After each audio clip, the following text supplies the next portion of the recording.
Hi guys! So for today's video, papakita ko sa inyo kung paano natin papalitan yung gear ng ating ice cream machine. So ito nga pala guys yung itsura ng ating gear head. Yung kapartner niyan is yung ating gear motor na nagpapaikot sa ating steering shaft para makabuo tayo ng ice cream. So para mapalitan natin yung mga gear sa loob is i-open muna natin to. Cross type na screw lang yung gamit ko dito, ayan siya. Pero napansin ko na yung dalawang screw dito is parang sira na siya. Kaya dito talaga kami nagtagal. Nagpatulong lang ako kay Ariel kung paano namin to matatanggal. Grabe, sobrang hirap talaga guys. Sobra din sa isang oras bago namin matanggal yung screw. And after natin ma-unscrew guys, is tatanggalin lang natin tong takip.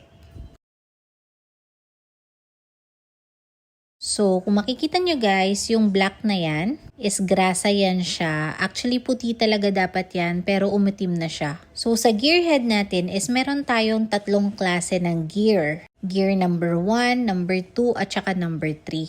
So, lilinisan ko lang muna ito para makita natin kung anong gear yung nasira. Yung gear number 1 ba, number 2, or number 3. Medyo matrabaho lang talaga to guys. Kaya kung ayaw nyo ng ganitong trabaho is magpalit na lang po kayo ng buong gear head. Pero kung kaya nyo naman, pwede nyo din gawin to para yung papalitan na lang natin is yung ating gear na may damage. So tinanggal ko lang muna dito lahat ng grasa. So itatapon ko na yan kasi later papalitan natin. And then tatanggalin muna natin to. Yan lang yung ginamit ko para matanggal natin yung gear number 1. Nakakonect kasi yan sila guys. So, gumamit lang nga pala ako guys dito ng thinner para linisan yung mga gears natin. Pwede din kayong gumamit ng gas. So, yung papalitan natin dito is yung gear number 1 at saka gear number 2. And since okay pa naman yung ating gear number 3, ito pa rin yung gagamitin natin. Ito nga pala guys yung damage ng ating gear number 2. As in pud-pud na talaga siya. Compare nyo naman dito sa bago natin. So, ganito dapat talaga yung itsura ng ating gear number 2. Next one naman, etong ating gear number 1 is ayan naman yung damage niya guys. So, papalitan na din natin to. Buti na lang talaga guys is meron akong stocks ng gear number 2 and gear number 3. By the way guys, wala nga pala kasamang bearing yung ating gear. Pwede pa din natin gamitin yung bearing kasi wala namang damage. So, ayan yung itsura ng ating gear head kapag nalinisan na. And yung first na ikakabit natin is etong gear number 1. Ganyan lang po yung pagkabit niya. So, ipapasok lang natin siya sa butas. I-follow nyo na lang guys.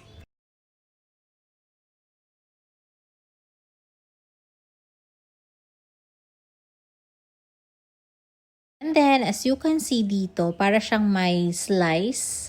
Diyan naman natin ilalagay yung ating parang magnet. Ayan yung itsura niya guys. Oh.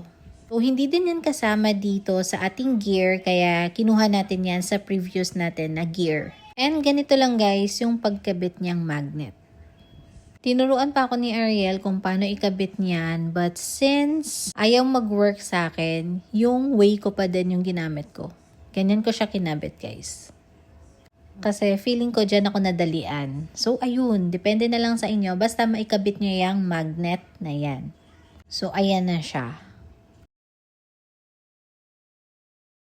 And then, ito naman, parang magnet na circle niyan. Make sure na nakaharap siya sa labas dahil partner po yan ng ating sensor. So, ikakabit lang natin to. So, ito yung nag-hold ng chain natin. Kaya umiikot din guys yung chain natin dahil nakakonect din siya sa ating gear head and gear motor.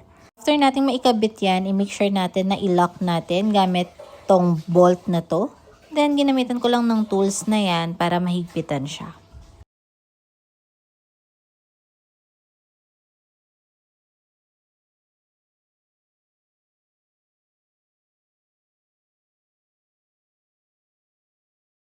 So, after nyan, ikakabit na natin yung ating gear number 2.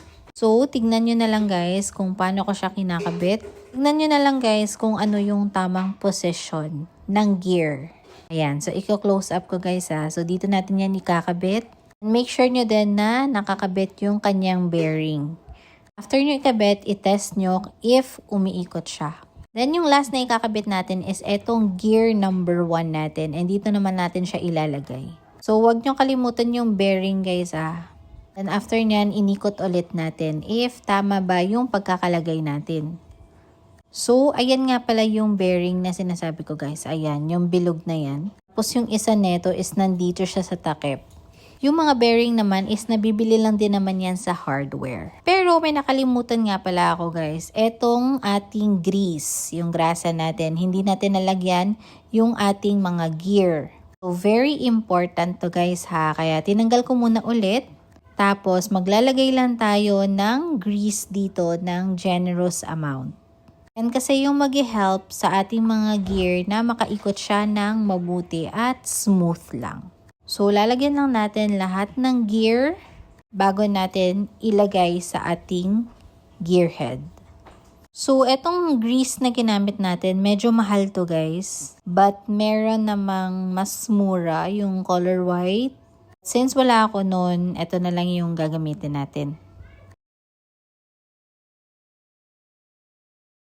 So, ayan, hindi ko na tinanggal yung gear number 1. Yan ko na lang mismo sa loob nilagyan ng grease.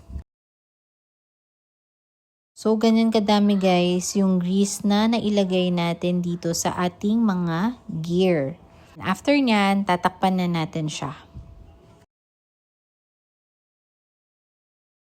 So, ayan, tapos na guys, napalitan na natin yung ating gear. And then, after nyan is, kakabit na natin dito sa ating gear motor. So, ayan. Ipapatong lang natin yung gear head natin sa ating gear motor. Ayan, may butas yan siya, guys.